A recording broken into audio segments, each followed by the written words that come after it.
Why is it that most people don't pursue their dreams or don't do better than what they're doing if they're capable of doing it? I think that many of us don't go the next step because we don't know what to do yet. And I say that the reason that we don't even explore the possibility of what to do is because subconsciously we don't believe that it can happen for us, and we don't believe that we deserve it. So here's what I'm suggesting. How much time do you spend working on you? How much time do you spend every day working on your dream? In the last 90 days, how many books have you read? In the last year, what new skill or knowledge have you acquired? What kind of investment have you made in you?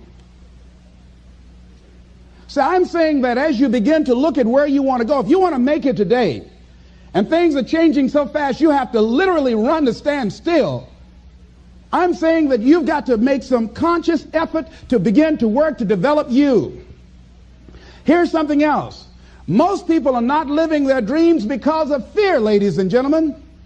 I was in Columbus, Ohio yesterday speaking for a particular Ohio department. A young lady named Karen who greeted me, who organized the event. Very talented, very skillful. And she was talking about she wanted to become involved in the consulting business. I said, why aren't you doing it? I said, you have the abilities. I said, you're not here because they like you. You're here because you're doing the job. You're making things happen. And she came up with all kind of ideas, but finally she said, I guess I can't see myself doing it. I guess I'm afraid. Fear, limited vision, and lack of self-esteem is what keep most people doing things they don't want to do. I flew from Columbus, Ohio to Denver, Colorado to a major communications company. And the person that picked me up at the airport told me about the fact that the company was planning on having a major downsizing. And they offered some of the employees there an early retirement, and some of them will earn as much as $300,000. And they said, this is the last time that you can take this offer. If you don't do it, when we have the downsizing, you might be among those who will lose their jobs, and all you will get is your severance pay. And only 50% of the people who were eligible to take the $300,000 took it. The others were afraid to take a chance on themselves. The others couldn't see themselves beyond that company. They couldn't see life after that company. The same reason that people stay in relationships where they're abused or they're unhappy or it's unfulfilling. They can't see themselves beyond that relationship. They can't see themselves enjoying life without that person. They think that this is all that they can do. The same reason that people get stuck at a certain level in life. They can't see things being better for them. And they think that this is it and this is all they deserve. This is all they've ever seen. It's been passed on to them. And they think that this is it for them. Oh, no. I was looking what Dr. Blanton, Smiley Blanton, who is a colleague of Dr. Norman Vincent Peale, what he said about fear. He said, fear is the most subtle and destructive of all human diseases. Ladies and gentlemen, fear kills dreams. Fear kills hope. Fear put people in the hospital. Fear can age you. Fear, ladies and gentlemen, can hold you back from doing something that you know within yourself that you're capable of doing, but it will paralyze you. And it seemed like you're in a hypnotic spell. And I ask you a question, what is the benefit? What's the benefit of allowing fear to hold you back? What's the benefit of giving up on yourself? Of not stepping out on life and taking life on? What is the benefit for you? What's the plus in that? It's one of the things I had to ask myself. So I didn't want to make any mistakes. I wanted everybody to like me. I wanted to be perfect the first time I did something. It's not going to happen. You're going to make some mistakes. You're going to hurt some folks' feelings. You're going to create some enemies whenever you decide that you want to begin to take life on. You've got to ask yourself, how long am I going to allow this to hold me back? I like what Zig Ziglar says. He said, fear is false evidence appearing real. That is an illusion that we create in our mind. It is a state of mind that can be changed. So let's look at how we can begin to take some steps to restructure that fear, to begin to expand our visions of ourselves, to begin to increase our self-esteem. Webster said that self-esteem means confidence and satisfaction in oneself. Look at your life right now. Whatever you've done up to this point in time, your life is working. Whatever you have produced, it came out of you as a result of the kind of person that you have become. It's a result of your choices. It's a result of your consciousness. Now you have to ask yourself, are you satisfied with what you have produced? Is this what you want? Would you like for things to be better than this? Do you believe that you deserve better than this? Or are you content? This is it. You don't have to do anything else. That you've already resigned yourself in life and say, well, I'm happy. Are you allowing yourself to get off the hook like that? Or do you believe somewhere in the back of your mind or in your heart that there's some other great work for you to do? There's something else that life has for you. And that's why you're here. How do we handle this fear factor? How do we increase our self-esteem? You have to begin to fortify yourself. How do we do that? I believe that you have to begin to consciously monitor your inner conversation and start talking to yourself. Start building yourself up. Sometimes the only good things you will hear about you are the things that you say to you. So I'm saying learn to be your own booster. Start building yourself up. Start encouraging yourself. Start saying, I can do this. I can make this happen. When I started thinking about becoming a speaker, I said, yes, I can do this.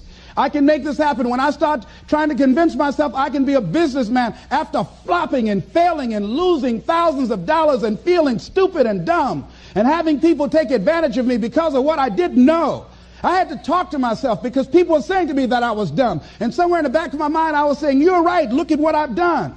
I had to say, no, Les. Hey, come on, man. Get yourself together. You can handle this. You just haven't figured it out yet. It's all right. This is your training period. This is the tuition you have to pay for what you don't know. You can do this. Other people have done it. It doesn't take an Einstein. Get you some people that can teach you some stuff that you don't know. Get you some people that have done it successfully and learn from them. Take some seminars, workshops, read some books on how to manage a business. Change the way you see yourself and begin to tend to the personal details. Understand that nobody's going to take care of your business better than you. And when I start changing that kind of mindset of beating myself up because of my mistakes and start looking at the possibility of my doing better, of my making the adjustment that would enable me to do what I want to do successfully, things begin to change. And I'm saying, stop beating up on yourself. You do it. I know you do it. I've done it. It's a natural inclination for us to put ourselves down. See, we are born negative, I think, in a negative consciousness because we live in a negative world. See, you don't have to teach children to lie. They'll lie automatically. Did you wet in your pants? No, I did not. Well, what is that? I don't know. You don't have to encourage kids to misbehave. They will do it by themselves. You don't have to encourage them to do the wrong thing. They will do it automatically. You have to correct their behavior. So I'm saying that we have to work through the challenges of life in learning how to begin to work to fortify ourselves. Begin to guard your mind against negative programming, like turn off the television. Don't watch the news. I think that more people have a sense of hopelessness and anxiety about life. If you look at the news, you cannot feel good looking at the news. You'll be scared to death. You're scared to go to sleep. I mean, it turns your power down. You've got to be conscious of that. Don't pick up the newspaper and read it. No. Just try this. Just experiment with yourself. Now, if your job depends upon you knowing certain things, let somebody tell you just about those things. But start filtering the stuff you allow to come in your mind. You know that song you used to have? Say, don't let nobody bring you no bad news. I tell my staff, look here, don't tell me any bad news while I'm on the road. Let me handle it tomorrow. I don't like anybody to tell me any bad news at night before I go to sleep. I can't do anything about it anyhow. Why let me go to sleep with that on my consciousness? No, and my staff, they know that. Say, let it wait till tomorrow. And I have a period of time. Tell me bad news between 10 o'clock and 12 noon. After I prayed and meditated and read my books, I'm fortified. I'm ready to handle it. I deal with them, then I'm out of there and I'm going on to something else. So you've got to guard the kinds of things that you put in your mind. See, if you don't program your mind will be programmed, because human beings are goal-oriented. That's why we die of broken hearts early. That's why we're running through life to early grades. We're going through life, ladies and gentlemen, and I think that Henry David Thoreau said that most men live in quiet desperation. Most of us go through life running scared. Larry DeAndre, who I think is going to be one of the greatest motivational speakers around today, told me a story, a true story of a friend of his, that every day when he came home from school, when he would get to a certain block in his neighborhood, there was a neighborhood dog that would chase him. And that dog would start after him barking. Boy, he would run, just running from that dog every day. Finally, he just got tired of that dog chasing him every day. He said, this dog come around here today, I'm going to take a brick or something and bust him in the head. So he was walking home that day, minding his own business. Sure enough, same area, there was that dog there. And the dog started barking, he started running, he saw a brick, and he stopped and picked up the brick and turned around, and the dog got close to him. He realized the dog didn't have any teeth. He said he put the brick down and said, get on out my way.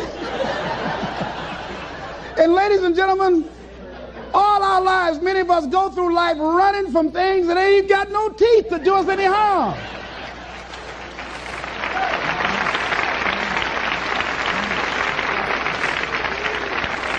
Haven't you been afraid to do something, and then after you did it, you say, whoa, if I'd known it was this easy, I would have done it before. Haven't you ever had that experience? Raise your hand. Absolutely. So we created this in our minds, false evidence appearing real. We made it real in our minds. That's why Churchill said there's nothing to fear but fear itself. That's the destructive monster. So turn off things that can contribute to your fear. Turn a deaf ear to people that all they can do is talk about how negative things are, because they have bought into the consciousness of the world. Start attending workshops, seminars, listening to tapes on a daily basis to begin to recondition your mind, to retrain your thinking. Faith comes by what? Hearing and hearing and hearing. Listen to things that can empower you, that can enable you to create a new reality for yourself, and a new life for yourself. You might appear to be strange around most people. You know, most people think you're strange if you're happy today. People say, how you doing? I said, better than good. Whoa, what's wrong with him? Just go around smiling and watch people. Look at this. Is this a weird guy over here? Because most people don't smile. Watch them. Look at their faces in the morning. Here we go, another Monday morning. How you doing? Haven't had my coffee yet. Don't ask me. See, these people have not found their purpose in life. That's why they're grumpy. That's why they're miserable. That's why they're so negative. They're hurting and they want to hurt other people. So start practicing using programs for your mind. Seminars, books, workshops. Keep a journal. Record your thoughts. What's happening with you? Every day when you get up, have a journal near you. I use a Jack Boland journal so that I can write down my ideas. I keep it by my bed so I can write down my thoughts. See, ladies and gentlemen, we get 3 to 4 thoughts a year that if we would act on those thoughts, they could change our life. Don't say, well, I'll remember that. No, write that thought down. I got a thought today I wrote down. A friend of mine is in the hospital. His morale is low. They're talking about amputating his foot. He's got to feel very bad. So I said, you know, I'm not only am I going to see him, but I can't be there with him all the time. I said, I'm going to create a tape for him that he can listen to that will heighten his level of morale. We told him the other night, don't go to surgery. You are depressed. Your energy level is down. No, tell him not now. Don't do it now. In fact, most doctors who have any sense of awareness don't perform surgery on patients that are in a state of fear, that don't think they will make it. They wait till they're in a different state of mind. So I said, what about making tapes for people that are facing physical challenges? I said, that's a good idea. All right?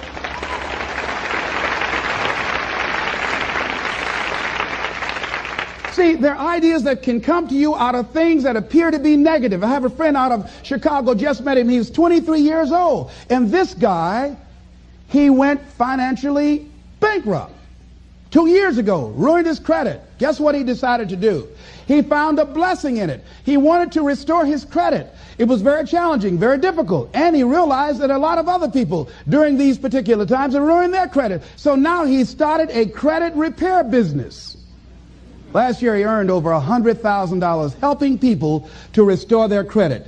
I met a young lady who attends this church, that she was at her father's funeral and she was putting flowers on her father's grave, and she looked around and saw the other grave sites. They did not look well groomed and they were not attended to on a regular basis. She started a grave site maintenance business. Out of that tragedy, something positive has come out of it. And now she's earning more money doing that than on her present job. What idea are you sitting on? Write your ideas down. And then, what idea are you sitting on? Write your ideas down. And then, once you get that idea, take the leap. Hello? Take the leap. See, a lot of people get the ideas and just walk around with them. Have you ever had an idea and all of a sudden you looked around and somebody had that idea and gone with it? Think you're going to be going with my hospital idea. Forget that, buddy. We will be out there together, Jack. Take the leap. See, it's out here in the universe. If you don't take the plunge, I guarantee you, somebody else will. Take the plunge. Go into action. And ladies and gentlemen, you will be surprised at how things will come together. You'll be surprised. Now, you're going to have some difficult challenges. I can tell you that now. Be aware of that. Things are not going to work out exactly right. For a time they will, sometimes. And that's when life is just playing a game with you. Want you to feel good and relax. And then after a while, say, okay, the honeymoon's over now. And then life will come over there and slap you side the head. Say, what you doing out here? Well, this is my dream life. Is that right? Come over here a minute. Oh, you went to the seminar, huh? Come here. I can tell you that. But ladies and gentlemen, go into action with your dream. And don't avoid where the fights are. Get in the midst of the fight. And get some hickeys on your head. Get knocked down so you can learn how to fight, so you can hold your position. See, most people don't get out in the arena of life because they don't want to fight. Most people don't get out there because they don't want to get knocked down. They don't want to be dropped to their knees. But see, you're going to be dropped whether you're on the field or whether or not you're sitting on the sidelines. You're going to be dropped. So at least get dropped for something. Don't get knocked down while you're sitting down. See, that's how most people are spectators in life. You don't want to be a spectator. You want to get out in the field where the action is. And you will be amazed. After the struggle, there will be a calm period and things will begin to click for you. Come out here with what you got. You don't have enough money? Don't worry about it. You got the dream. You got the idea. You don't have enough resources? Don't worry about it. You need some help? Don't worry about it. You get out here in the arena, someone will look at you and become inspired and say, hey, can I help you? But if you're sitting up on the bleachers, nobody's going to ask you anything. You've got to get into the flow of action. Frances Harth called me from Chicago. She had been sitting on an idea of a show that she wanted to produce for 10 years called Mind-Body Connection. So someone saw me speaking in Chicago at a sorority convention and said, I saw a guy that perhaps can host this show for you who has energy and charisma. She called me. She was so fired up. I said, listen, on the day that you want to do that, I'm speaking in Chicago. I can do it for you. And I said, by the way, I met somebody 2 weeks ago in Baltimore who has an idea of the same type of show, and she's doing it on radio. Why don't you call her? And then she called me back. Who else would you suggest? I said, well, I know Deepak Chopra. He wrote the book called Quantum Healing, and Bernie Siegel. Could you get his number? I tell you what, I have a friend named Jack Boland at the Church of the Day. He knows how to get in touch with him. Call him, and he will give you the number so you can get in touch with Bernie Siegel. That lady started calling all around, did not have the resources, but she had this idea and dream. And she said the other night when she came before the audience that had gathered in the studio, she said, I feel like I've been pregnant for 10 years. And tonight you're going to witness a beautiful delivery. And it was. She said, I couldn't believe, Les, how things began to happen, how it all began to come together. When you want something out of life, you've got to be willing to go into action. Don't wait around for things to be just right. Don't wait for things to be perfect. Don't wait for the ideal situation. It will never be ideal. There will always be a reason. Well, as soon as the children grow up, or as soon as I pay my bills, or as soon as I get my divorce, as soon as I get enough money together, do what you can, where you are with what you have, and never be satisfied.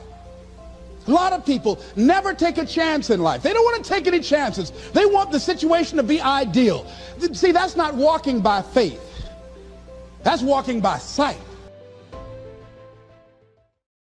I was born in a poor section of Miami, Florida called Liberty City. I was born in an abandoned building on a floor with a twin brother. And when we were 6 weeks of age, we were adopted. And when I was in the 5th grade, I was identified as EMR, labeled educable, mentally retarded, put back from the 5th grade into the 4th grade. And I failed again when I was in the 8th grade. I don't have any college education, but because of my mother, and I feel like Abraham Lincoln, who said, all that I am and all that I ever hope to be, I owe to my mother. I saw a sign once that said that God took me from my biological mother's womb and placed me in the heart of my adopted mother. So my first major goal was to buy my mother a home, to take care of my mother. And I did that, took care of her until she passed at 88.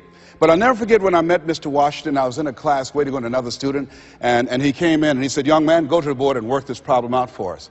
I said, oh, sir, I can't do that. He said, why? I said, I'm not one of your students. He said, look at me. I said, yes, sir.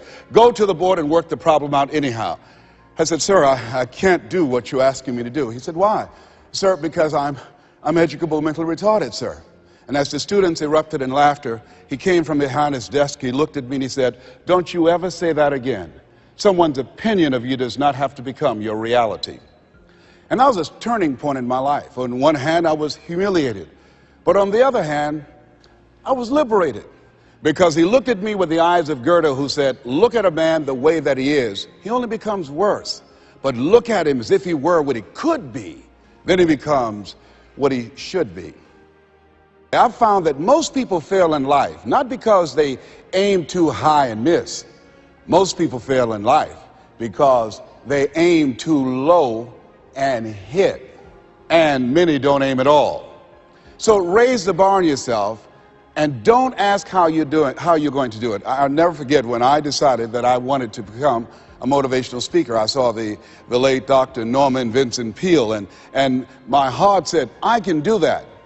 But my mind asked the question, how? And for over 14 years, I would go see Zig Ziglar and Dr. Norman Vincent Peale and Jim Rohn and different speakers, and I would be in the audience, and my heart would pounce and say, you can do that, Les. And then when I would leave, I would be going to the parking lot, and my mind said, how are you going to do it? And I spent so many years trying to figure out how. I wasted 14 years. How many of you ever procrastinated? Raise your hands, please.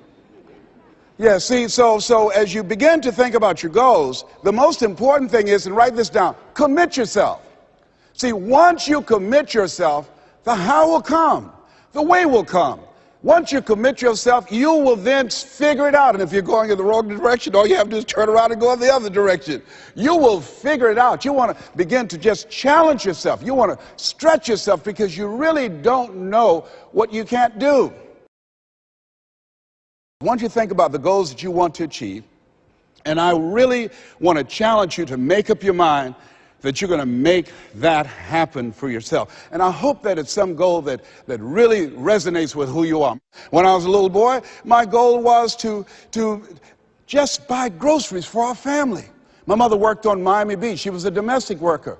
And my goal was to really be able to go to the grocery store and purchase groceries ourselves. The families knew that my mother had adopted 7 children. And so they said, Mamie, whatever food is left over after we eat, you can take that home to the children. They were very kind, very, very considerate people. My mother, who when she worked on Miami Beach, the people were very kind. I was appreciative of their generosity.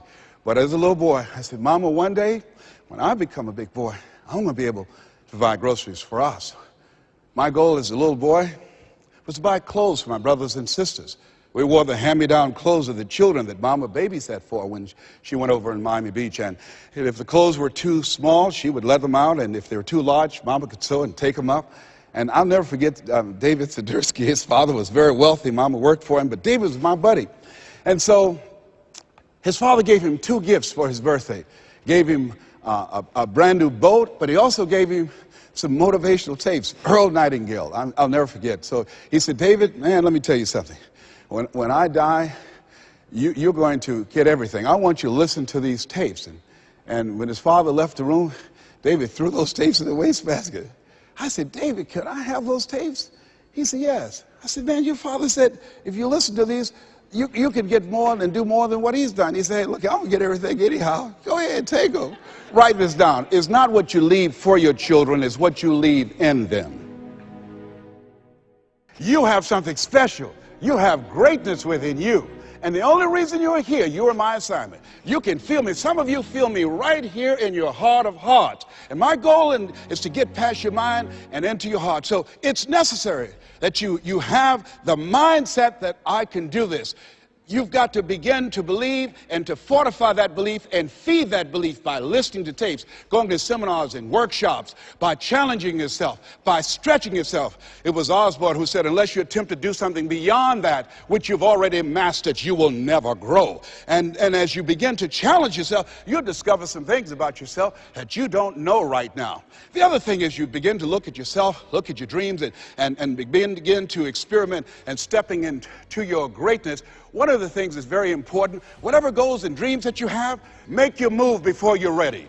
Price Pritchard, who's a great motivator and trainer, said, make your move before you're ready. We're instructed in life to walk by faith and not by sight. See, you want to really begin to stretch yourself. You want to become a risk taker. You want to raise the bar on yourself. Most people won't do that. See, most people engage in low-life living, low-risk living. Viscott said, if you're not willing to risk, you cannot grow. And if you cannot grow, you cannot become your best. And if you cannot become your best, you can't be happy. And if you can't be happy, then what else is there? I like what Helen Keller said, life is short and unpredictable. Eat the dessert first. And so you want to begin to take some chances. You want to begin to challenge yourself and make it okay to fail and learn from your failures. Don't allow fear of failure and the allure, the attractiveness of playing it safe in life to draw you in. You can't get out of life alive. You've got to die to leave here. Other thing is you look at yourself and look at your dreams, detoxify your life. Write that down. See, I think that most people never achieve their true goals in life because they're surrounded with too many toxic, negative, energy-draining people. You've got to look at the people in your life and ask yourself the question, what is this relationship doing to me? How is it impacting my life? Am I a better person? Sidney Poitier wrote a book called The Measure of a Man. In there he said, when you go for a walk with someone, something happens unconsciously. It's not spoken. Either you adjust to their pace or they adjust to your pace. Whose pace have you adjusted to? See, you want to surround yourself. My daughter, Ona Brown, who's a speaker and coach, she says, call forth your team, but make sure these are people that you can learn from. It's possible you can live your dream. It's necessary that you have the mindset that I'm going to do this. But you've got to take ownership. You've got to decide, hey, I'm going to do this. You've got to take responsibility for your life. George Bernard Shaw said, the people that make it in this life, they look around for the circumstances that they want, and if they can't find them, they create them. You've got to decide, it's me. You've got to say, and say this with conviction, I expect to win. I think it's important that we say that. You know, if you ask most people, do you want to become successful? They will say yes. Took my oldest son for a walk, my namesake. You know, we always expect our children to do far more than what we do. Said, Calvin, he wants his own identity. He's Leslie Calvin Brown, Jr. I stopped him, looked him in the eyes, and said, do you want to be successful, son? He said, yes, sir, Dad. Very good. Let's walk, son. Walk further. Stopped him again. I said, Calvin, look me in the eyes, son. Yes, sir, Dad. Do you expect to be successful, son?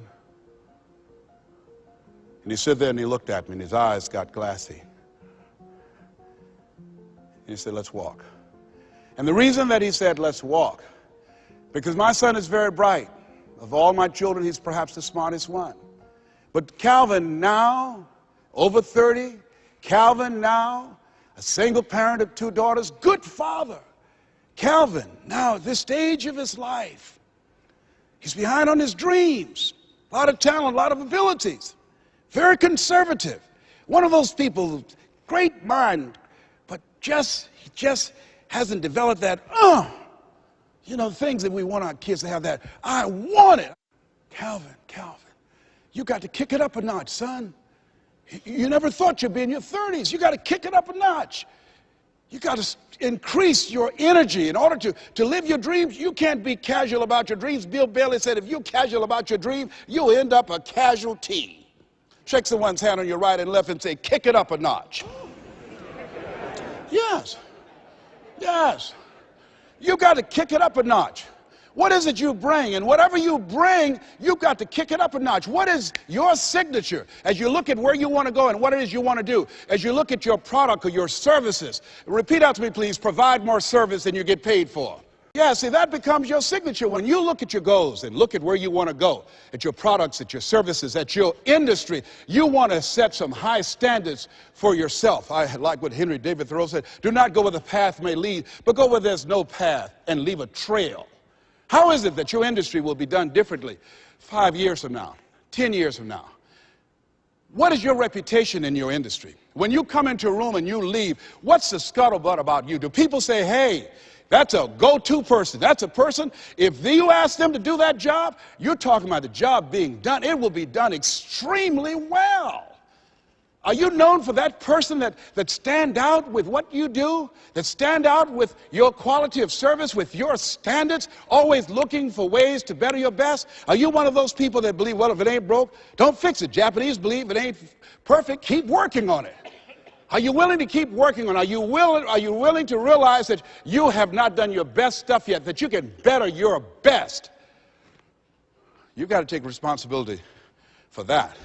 And now let's go to the next level. Not only is it possible that you can live your dream, is it necessary that you call forth your team and surround yourself with people that you can learn from and grow from, that you must work on yourself and monitor yourself and train yourself, that you've got to begin to take total responsibility for the outcomes that you want to produce in your life. But let us say together with power and conviction, it's hard. Ladies and gentlemen, living a dream, changing your life, is hard. It's hard when you lose all your money, when you've given it the best that you have, when you have some major setback. It's hard. When a doctor looked at me and said the 3 horrible words no one wants to hear, you have cancer. It was hard to mobilize my mind and spirit, to listen to tapes and music and read scripture and be around other people and seeking out other prostate cancer conquerors to believe that I could do this. It was hard. Never forget, my son said, Daddy, are you going to die? Why are you asking me that? You're not going out much. You're not the bubbly personality that I know you to be. You're not talking much. You're spending a lot of time in the room by yourself, Dad. Are you going to surrender? Are you giving up? Are you going to let that doctor's opinion become your reality? Will my daddy see me graduate? Yes, son, yes. I'm going to fight. No, I don't think it's my time yet. I'm going to see you graduate, but more than that, I've got some other things that I'm going to do with my life. And I thank you for asking me that. But I must tell you that I'm scared. I'm scared. And I've never been in this situation before. It's been easy for me to talk to people and encourage people when they've had challenges in their lives. But it's me, and I don't feel less than a man in admitting this to you. Yes, I'm scared, and I need some help.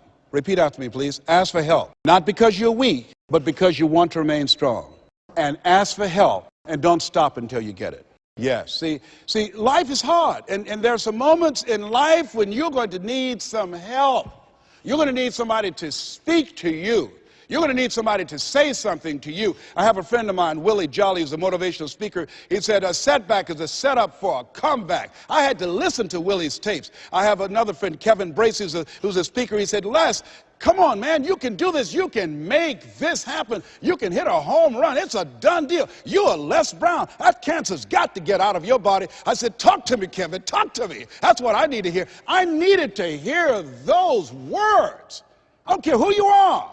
Many people won't allow themselves to ask for help because of pride. Pride cometh before a fall. Because of ego. Ego means edging God out. No, ask for help. Not because you're weak, but because you want to remain strong. And ask for help, and don't stop until you get it. I'm here because a lot of people helped me. I'm here because a lot of people believed in me at a time when I was struggling to believe in myself. The other thing is, let us say together, it's worth it. Yeah, see, I think, and write this down, you got to find 5 reasons that will make it worth it for you. 5 reasons. What will make it worth it for you? Mine was, I want to take care of my mother. Mine was, I want to do something with my life. What will make it worth it for you? Mine is, I want to leave a legacy. Mine is, I refuse to die an unlived life. What will make it worth it for you? Repeat after me, please. You got to be hungry.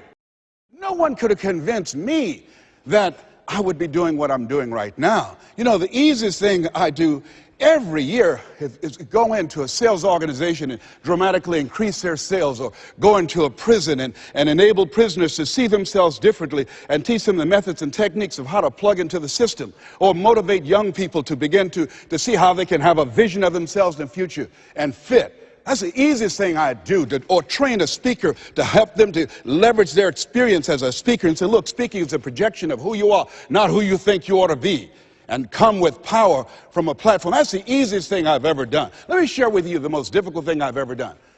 The most difficult thing I've ever done was to believe that I can do what I'm now doing. No one could have convinced me, just given my circumstances. I earn millions of dollars every year. No one could have convinced me. If both my parents came up here right now, I would not know either one. No one could have convinced me, being labeled educable, mentally retarded, born in an abandoned building on the floor in Liberty City, poor section of Miami, Florida, failing twice in school, no college training, never worked for a major corporation. I did not know I can do what I'm doing right now. I'll never forget Mike Williams, my mentor. I think a lot of people fail in life because of the fact that they need some mentoring, they need some coaching. When you begin to understand and acknowledge your fear, and you go forth anyhow, you go forth in a spirit and a knowing that there's a way that you can begin to handle this. There's a way out here somewhere. There's a solution. What it is that you're seeking, that you have the capacity to whatever comes up, to handle it, to face it. And rather than feeling powerless, you begin to feel powerful. See, when all of the major downsizings that are taking place around this country, there are a lot of people who are biting their fingers in fear that they might lose their jobs. But there are few people who have decided within themselves, I'm going to make it. Some people aren't waiting to be cut.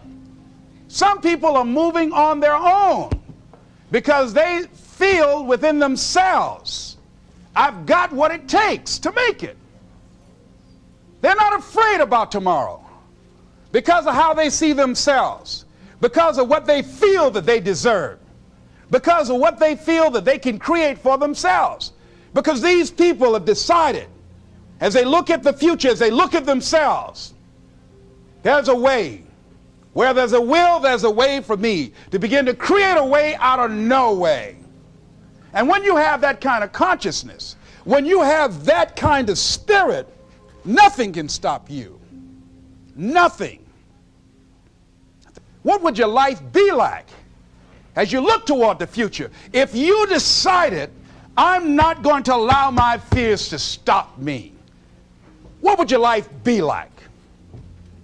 What would your future be like if you decided to want that which you desire so strongly that it prepares you past your fears, that you experience the fear, as the one book says, feel the fear and do it anyway? What would your life be like? And I'm saying to you that all of us who have been entombed by fear have the capacity to resurrect ourselves. Is it easy? No. It's not easy. Can I do it? Yes. What's one of the ways to get started? Some of us need somebody to hold our hands. Sometimes we need somebody to help us out. Be willing to say, I don't know. Be willing to reach out. Be willing to get some assistance to take you to the next level. One great athlete, you never expect boxers to make profound statements. I think it was Joe Frazier who said this one. He says, all of us are like the blind man at some point in our lives standing on the corner, waiting for somebody to lead us across. See, all of us at some point in our lives need some help, need someone to reach out to us, to throw out the lifeline, to help us go across some treacherous waters that we couldn't navigate by ourselves.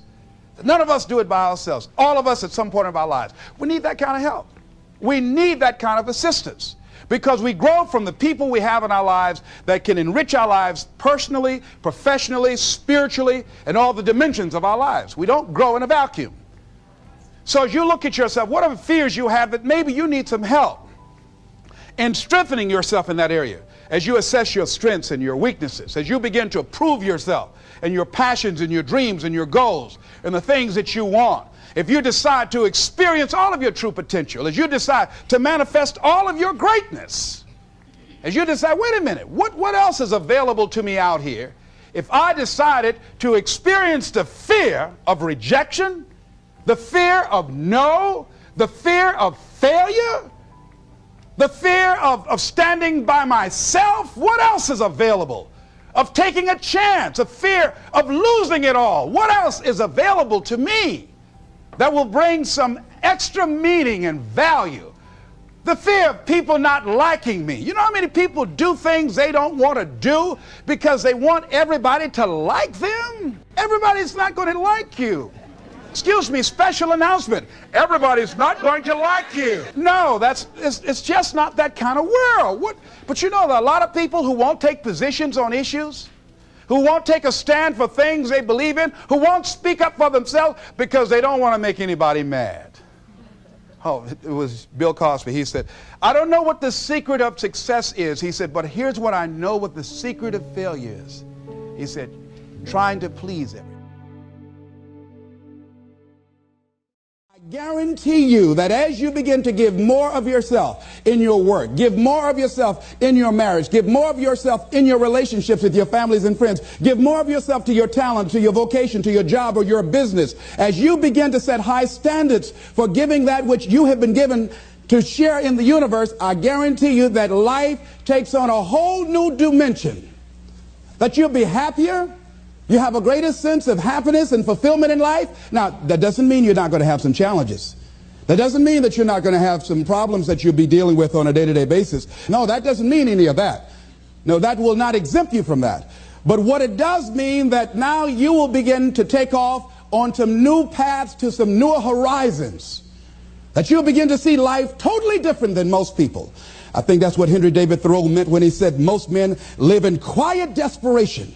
That most of us go through life because we're not using that which we've been given, that we are punished, that we're going through life getting up in the morning with no reason to get up. See, once you find out your purpose in life, and once you decide that you're going to live a life of sharing and giving and contributing to life, you don't need an alarm clock to get up. That you move differently. You have more life in you. But most people are walking around dead. Most people are looking lifeless. Most people find it a hard effort to smile. Most people are abusing themselves with alcohol and drugs and evading their own greatness and holding back on themselves for years. I was cheating myself. For years I could have been doing exactly what I'm doing right now. But I was afraid. I didn't feel I was worthy, and I didn't want to recognize that which I had been given. I had a limited view of me, and I was literally running away from me. I mean, life sometimes chases me. I say, no, we want you to do something great. No, not me. Go get somebody else. No, you're not talking about me. No. You don't know what I've been doing. No. We want you. We can just groom you and train you and get you ready. Me, yeah. Are you sure? Me, yeah. No, not me. No, I don't know. I don't want to do that, see. Ladies and gentlemen, one of the reasons that we should begin to give more is because we owe a debt. Reading a book, John Powell. Well, I'm afraid to tell you who I am because you might not like me, and that's all I've got. Line in there I love to quote, we are made by those who love us and by those who refuse to love us. As I talk to you right now, you're looking at a lot of people up here, ladies and gentlemen. It's not just Les Brown standing here. A lot of people have contributed to make me who I am right now. None of us are here because of our own doing. All of us have had life to contribute to us. Many times complete strangers. So we all have cookie people in our lives. What do you mean by cookie people? Cookie people and chicken soup people, as I call them when I do my workshops. Cookie people are people like Miss Lillian. When my mother used to whip me as a kid, and I was the bad twin, always getting in trouble, Miss Lillian would hear me screaming, and after Mama would get through, Miss Lillian would come over to the house and give me some cookies and milk. And my mama said, what you doing back there, Lillian? I'm just giving him some cookies, Mamie. And she said, here you are, Leslie. Even though you're a bad little boy, I brought you some cookies. So cookie people are people who, even when you are bad, even when you are not being who you really are, they look beyond your faults and see your needs. Even if you're a moody person and curse them out and dog about sometimes, these cookie people love you unconditionally. How many of you have ever had cookie people in your life? All right. So we all have had cookie people that the universe has put in our lives to contribute to us. The other people are the chicken soup people. Chicken soup people are people that you can call at 2 o'clock in the morning and say, I got a flat tire, will you come help me? Or my battery is not running, would you come give me a jump? Or I need some help, would you come get me out of jail? If you don't have some chicken soup people in your life, you better get some. But these are people that you can always call on to help you out. So I'm encouraging you to give a letter of appreciation to some of the cookie people in your life. Some of them might have already made their transition. Write some letters to some people who were a leg up for you, some people who contributed to you being who you are. And just say, I was just thinking over the years, I know you know I love you and appreciate everything you've been to me, but I just wanted to drop you this letter. How do you think they'll feel if they get that? Just out of nowhere, just want to thank you for how you have enriched my life. You might not have thought much of it, but because of the help and assistance you gave me on that particular day, that was a turning point in my life. Why should we give? Well, giving creates a vacuum. And as we know, nature abhors a vacuum. See, when you give, you create a vacuum, you are now in a position to receive.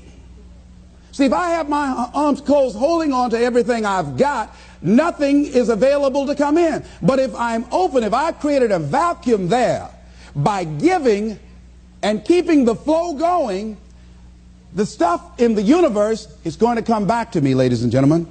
It's going to come back. Whatever you give, whenever I go into a room and give a speech to inspire people, to help them to develop their greatness, if you get 10% of what I get, because as Bach says, we teach that which we need most. I'm not wearing any crown. I need it as much as I'm sharing it.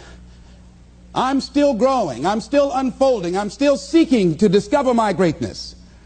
And if you get 10% of what I get when I walk out of here, see, there will be a different man walking out of here than who came in here. And as I give, the more I give to you, the more I get. Most people don't understand that. That's a law of life. Do you know that we can literally eliminate poverty overnight? We can eliminate hunger and homelessness overnight if people understood the concept of what giving means and the power in it, about the difference that it can make in our lives. I guarantee, if you go to any rundown neighborhood and interview the people there, evaluate their lifestyles and what they're doing and what they're contributing to life, and then go in a wealthy neighborhood and talk to those people and evaluate them and check out what they're doing with their energy and their time and what they're contributing to life. Here's what you're going to discover what Earl Nightingale said. He said, our success in life is directly related to the quantity and the quality of the service that we give. I guarantee you that you will find that people who have more, people that are living the abundant life, are the contributors to life, ladies and gentlemen. They are the people that are giving more. And the people who are operating out of scarcity and poverty consciousness, these are the people that are down and out. These are the people that are complaining. These are the people that are blaming the world and everybody for where they are. But if they took that same energy and begin to invest and give something back to life. I was in New Jersey, and I had to give a political presentation to a group there that were trying to organize a community to begin to revitalize that particular community. And a guy was telling me very proudly as we were walking through a housing project, he said, the city is about to give $55 million to renovate these housing projects. I said, what a waste. He said, why would you say that? I said, let me ask you something. And the person that was standing next to him, I said, do you live in this building here? He said, yes. I said, how many families live here? He said, 6 families. I said, we walked in the door and we can smell the stench of urine. Does it take a genius to go down to the store and perhaps sacrifice buying 3 packs of cigarettes and buy some Tide of soap and water and come back here and wash this stench out of here? Does it take a genius to get a can of paint and paint over the graffiti and repair the mailbox? Does it take a genius for that? I say to you, you pour the money in these housing projects and you don't change the people that are living in the projects, before you are completed, they'll be right back to where they were before. If it is to stand, and I'm not saying that there aren't situations where people need some help and assistance, but people must be allowed to contribute. Here's something else you're going to discover in giving. Something that's very important. Give thanks. Giving thanks creates power. Give thanks for your house. Give thanks for your apartment, for your car, for your family, for your health, for your relationships, for what you have. When we focus on something, it expands. When you're giving thanks, when you're showing a spirit of gratitude for what I got, not that you're satisfied with it, but you're grateful for what you got. Whatever you focus on, that's what you're going to continue to multiply and expand in your life. But if you focus on what you don't have, if all you can do is point out the negative things in your life, whatever you focus on, you're going to expand that. Some people, all they can do is complain. That's all they can do. They can't find anything to say good about life or about anybody else. Every time they open their mouths, that's what their minds are consumed with, and that's all they're producing in their lives. And these are people that you don't want to be around. Develop a spirit of gratitude. I'm thankful for life. I'm thankful to be an American. I'm thankful to be on this part of the planet. I'm thankful to see another day. No, things aren't what I want them to be. No, I don't have all the things I want to have. But I'm thankful that I'm still here. I have another opportunity, another day to live, another chance to contribute, another chance to make a difference in life. So begin to give thanks for what you have. Whatever you focus on. Remember now, you want to become aligned with the universe. If you have scarcity in your life, it's because you have a consciousness of scarcity.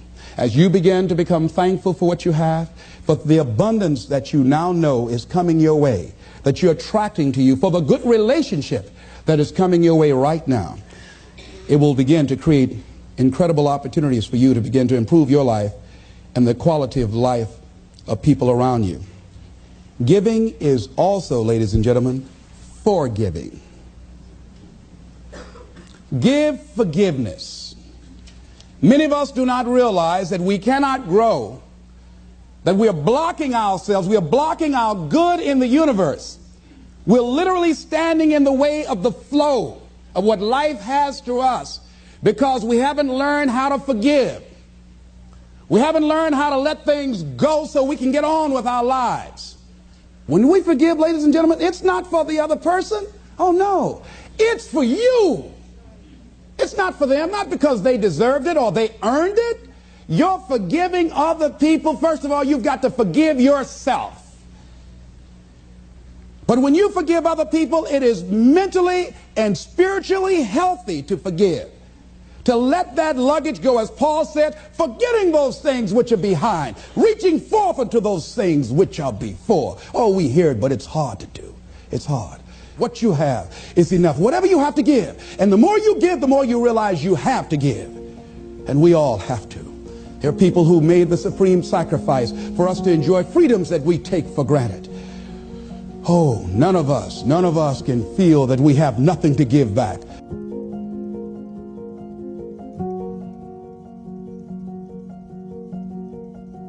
If you do what is easy, your life will be hard. But if you do what is hard, your life will be easy.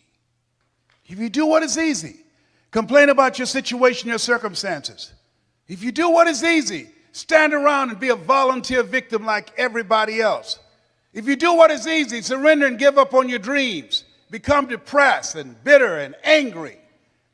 Anybody can do that. If you do what is easy, your life will be hard. But if you do what is hard, keep coming back again and again and again. If you do what is hard, approaching strangers, talking to people in shopping malls, get up dressed every day, going out prospecting, knowing some way, somehow, with a spirit of expectation, somebody's out here looking for an opportunity. You can go outside right now and see some pigeons, but you're out hunting for eagles, and they're not common. And if you do that over and over and over again, somebody's going to show up. Somebody's going to say, I'm the one. Remembering what Dr. Robert Anthony said about results.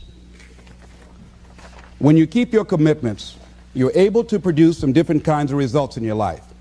So how can we keep our commitments? And do we keep all commitments? No, we don't. You will not be at 100%.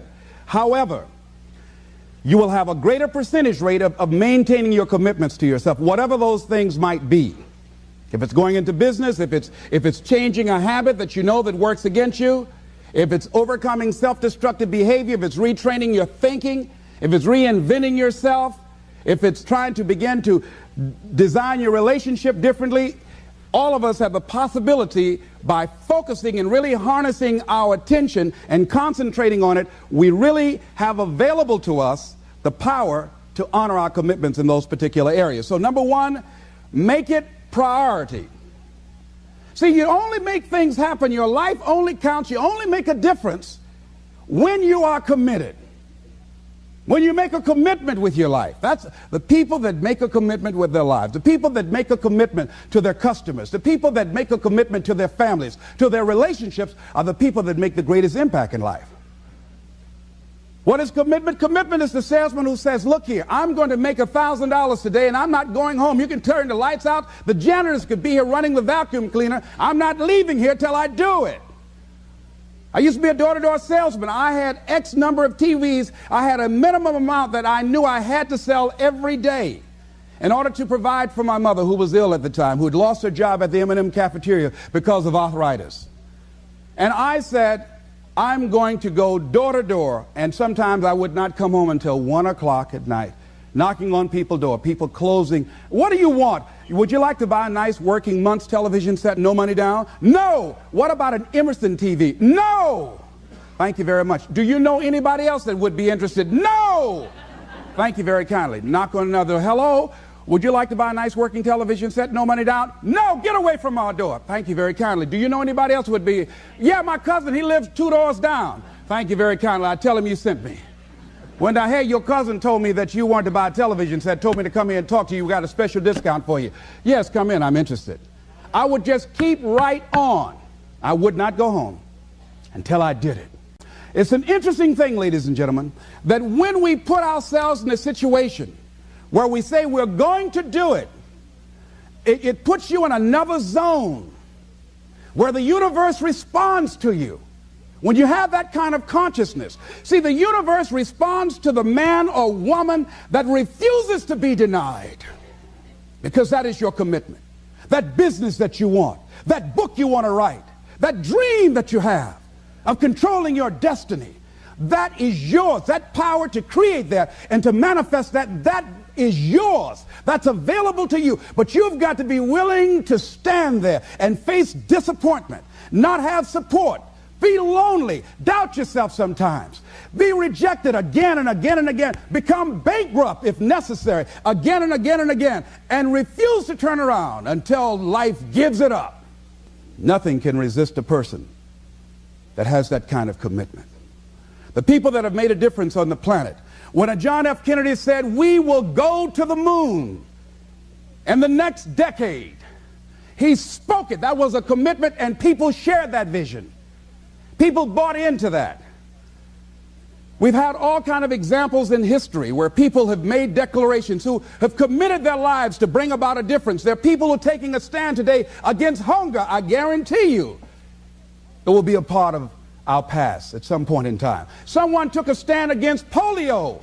It no longer plagues us as it once did, because someone said, it is my commitment to eradicate it from the face of the earth. Someone made the commitment.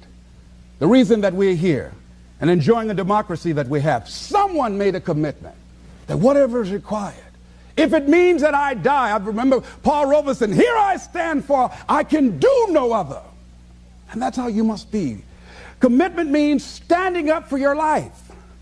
It means honoring yourself. It means beginning to say and to see and recognize your alignment and oneness with the universe, and that you are a channel for life to express through.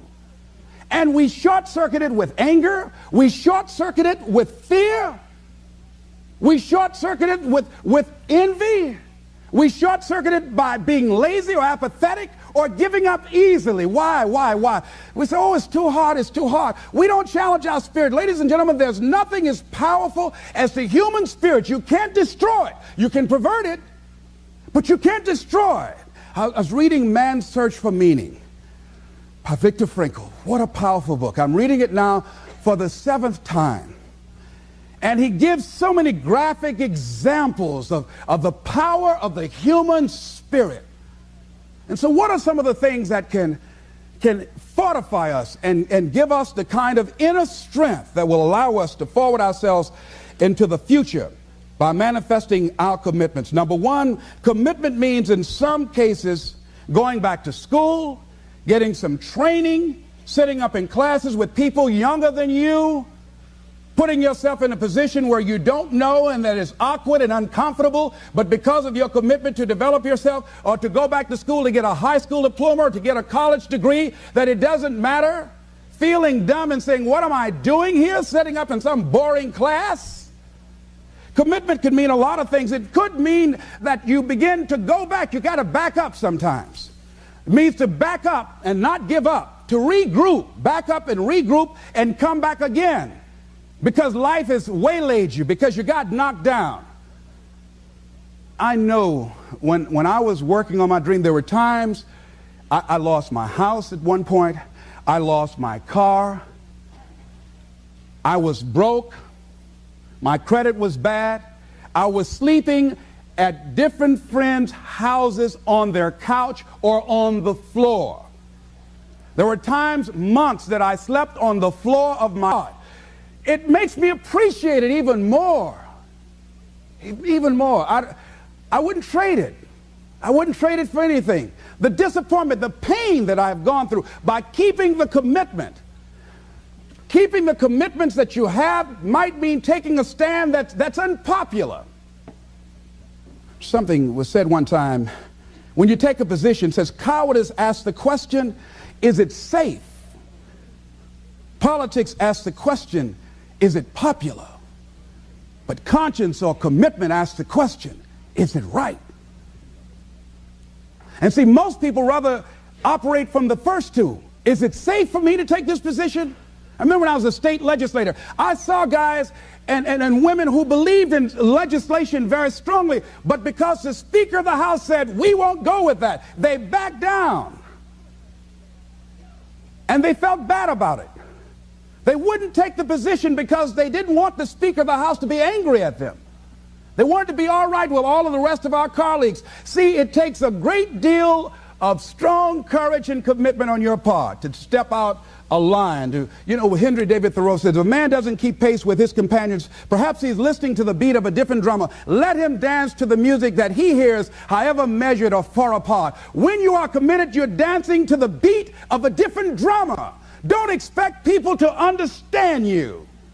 Don't expect it to make sense to anybody why you've got to do this, why you have got to go, why you leave. This is a good job. I'm going. They pay you well. I'm going. You just a few years from retirement. I'm going. Why? I don't understand. You don't have to.